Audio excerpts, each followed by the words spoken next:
If you've been watching my channel for a minute, you may have noticed that I'm a bit of a Critical Role fan.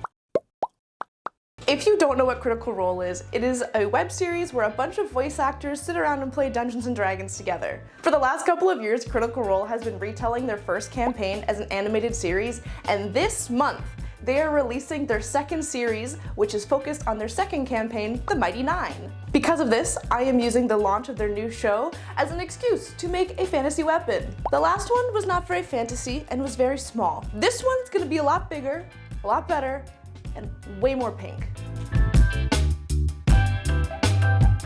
So all of the characters in the Mighty Nein have really iconic weaponry, and any of them would have made a good project, but this week I want to focus on the one that is probably the most whimsical and also my favorite.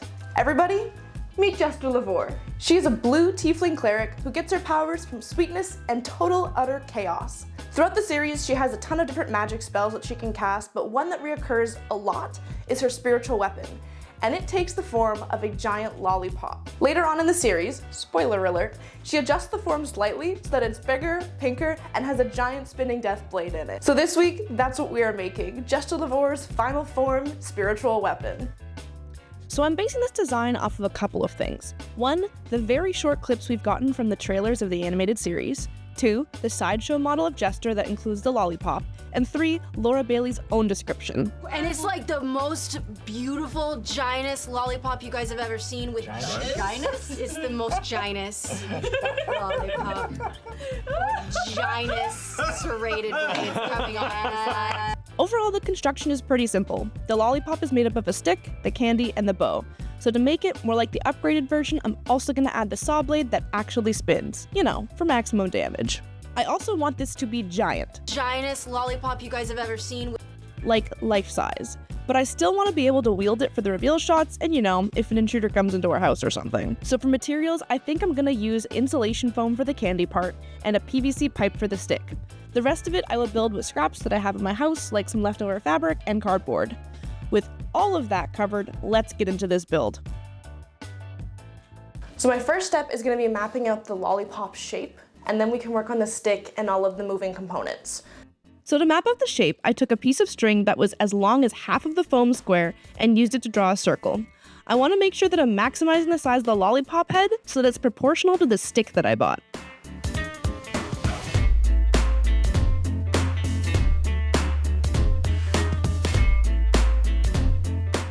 To cut out the blade, I used the foam to mark how big the lollipop head was, and then I eyeballed another circle a couple inches larger. Once it was all cut out, I did a very unnecessary step of dividing the circle into wedges to help with spacing the saw blade teeth. If I had been more accurate with these wedges, it would have made marking the teeth easier, but by the end, I was just winging it and trying to make them look good compared to the one before it. Lastly, I didn't like how flimsy the cardboard felt when I put it on the bolt, so I used some scrap Warbler to make a little tube that I attached to the blade with a little more Warbler and a bunch of hot glue. So we have the saw blade functionally done.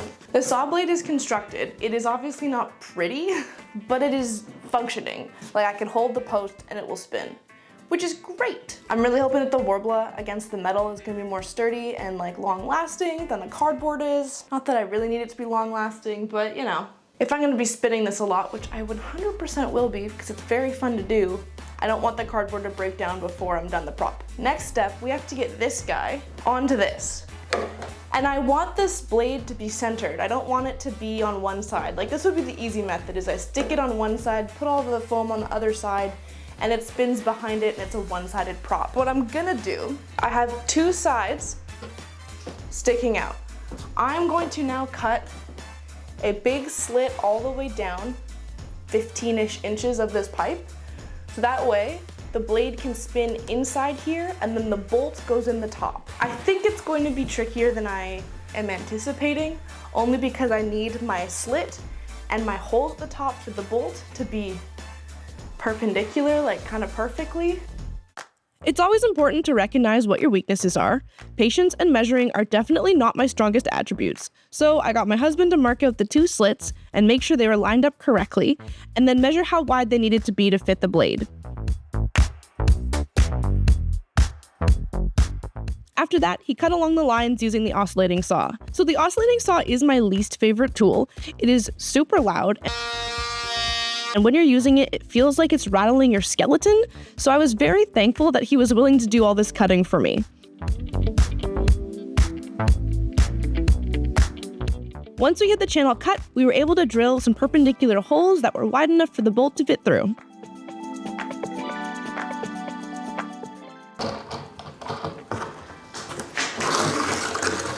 Hey, what an awful noise.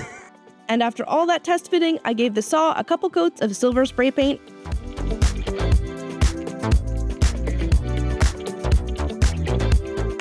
and used some acetone to remove the writing on the pipe. To make the lollipop a little more dimensional, I marked out a spiral and then used a box cutter to cut out a V-shaped channel along the line.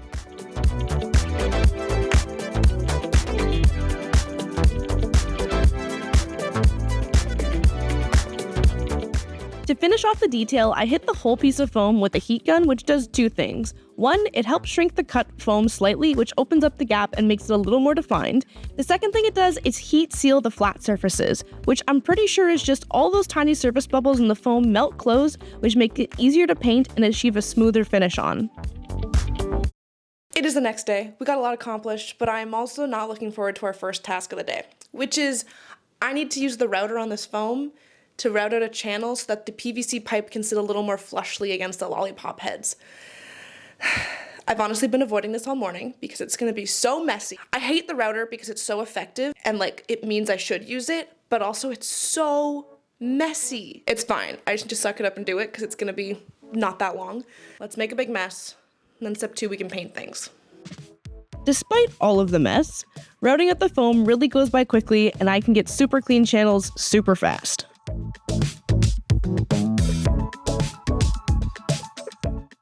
Okay, I did some testing because I didn't know the best way to seal this because if you remember the flower lamp I did, when I put spray paint on it, it kind of ate away at some of the foam. So I tested some different sealing methods. I got a couple different products. One is the Mod Podge, the other is called Plasti Dip, which I know a lot of cosplayers use with success on foam. I could not get it to work. I tried a couple times and you can kind of see, but it really ate up the foam and added a really not so good texture to it.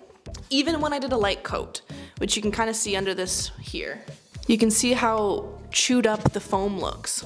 That's not really ideal given that I want this to be like nice shiny candy. So I tested it again with the Mod Podge and you can see here, you get a really clean, shiny finish that doesn't eat away at the foam because you can see all the foam that didn't have the Mod Podge, how not clean and shiny it looks.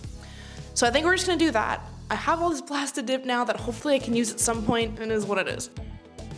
So I covered both sides of the lollipop with a thick layer of Mod Podge to avoid that warpy, melty texture. Once it was all dry, I went back out to the garage and gave both sides a coat of this glossy pink color. Being able to spray paint these instead of hand painting was so worth it. It meant I could get a nice smooth finish with very little effort, and after a few coats, we had a perfectly pink lollipop. While this would be more screen accurate to the animated show, I, unlike the animators, am not limited by drawing time, and because this is the final form, it needed a little bit more detail. So I mixed up a light pink color and added a contrasting candy stripe to the lollipop. After painting the stripes, it was still looking a little plain. Like I said, with Jester, more is more. So I dug out some rhinestones and added a row on each side of the stripes. This added a really nice sparkle to the whole piece. I have 3 steps left on this project and that's all that is left, but I've been procrastinating so hard on it because 2 of them I do not want to do at all, but they're like in my mind kind of important. The first one is the glitter stripe. I've mixed up my glitter, so that's not the problem. Everybody knows this, glitter is the bane of any crafter's existence because it's so hard to keep it from being a total mess. So I really don't want to work with it, but I know in my heart this is the right call and it should have glitter on it. I just don't want to do it. The second step I don't want to do is this giant lollipop needs a big bow, like there. To do this, I was going to be using the fabric that I used for my porcelain corset dress, which If you watch that video, you know I have some beef with it. So that's the second thing I don't want to do. It's not a hard thing. I'm not even planning on sewing it. I'm planning on using hot glue to put it around some wire, but just the thought of using that fraying fabric again is driving me up the wall. The third step is really easy. I just gotta hot glue the pink pieces to the stick, and that's it. So we're gonna just get over it and do it, I guess, because there's no other option aside from not doing it, which would be silly because we've come all this way, and it's looking so good right now. I want to do it correctly. So we're gonna do it. We're gonna do the glitter, we're gonna use the fabric, and we're gonna finish this up. Also, some behind the scenes, it snowed yesterday. Like, a lot. Which is slightly problematic because I wanted to do this reveal outside. It was gonna be like my last outdoor reveal before I didn't do more for a while. Because, you know, it's Canada, it snows a lot, it's hard to do things outdoors if you're not prepared for it. So that causes a little problem with my reveal for tomorrow, but you know, that's a me problem. Step one is we're gonna put some glitter on these lollipops and just deal with the mess afterwards. After a little bit more complaining, I decided that it would be easiest and way less messy if I made a sort of glitter glue using Mod Podge and my blended glitter. I made it with as little Mod Podge as possible so that it had the best chance of being opaque. It was super thick and I globbed it on in this stripe pattern on the dark pink areas.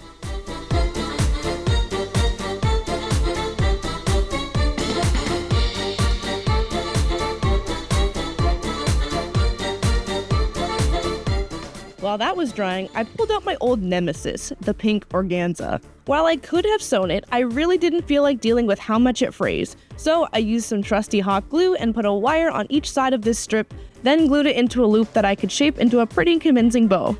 I don't know why I always forget about hot glue, but it's so effective on fabric. I really should use it more often because it's so much faster than sewing for just a quick and dirty application like this.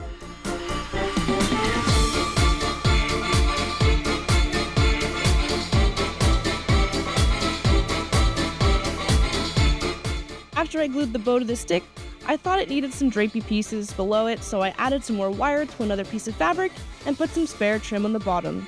Once it was done, I folded it in half and glued it in place.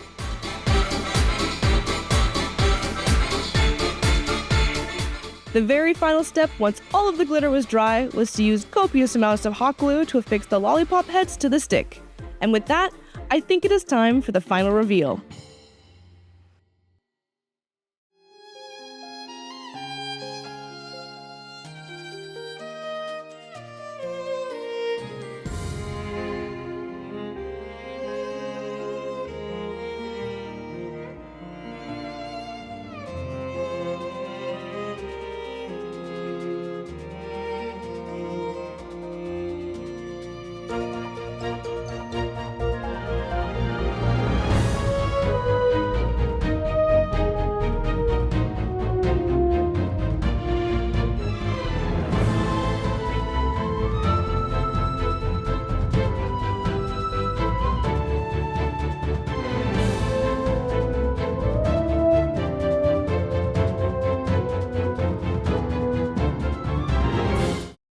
I'm super hopeful that any of that reveal footage was good because it's still currently snowing and this was like our only window in the next couple of days where it was kind of letting up a bit.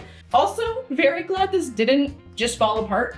I didn't really build it with the intention of it being used like in the snow, so it held up. She's good.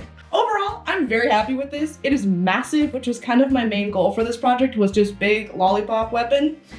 I think we achieved that. It's about 6 feet tall, which is like a bit of a problem because I don't know where I'm gonna store it. That's a problem for later me to figure out though, because she's so cute. If you have never heard of Critical Role, Legend of Vox Machina, or Mighty Nein, thank you for sticking around. Next week I'll do something not related to that IP. And if you are a critter, hello, welcome. I hope you're as excited as I am for the new show.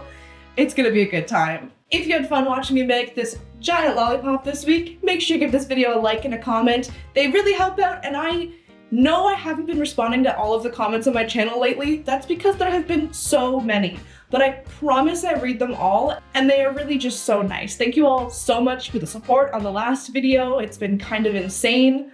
I asked to hit 500 subscribers and we hit 1,000, which I still don't fully believe is real. At some point, I'm definitely gonna wake up because this has all been a dream. But until then, I'm gonna enjoy it. Thank you all for your support. I don't know. Subscribe if you had fun and you haven't already. Maybe we'll hit 1 million. I'll put that out in the universe. And with that, I'll see you guys next time.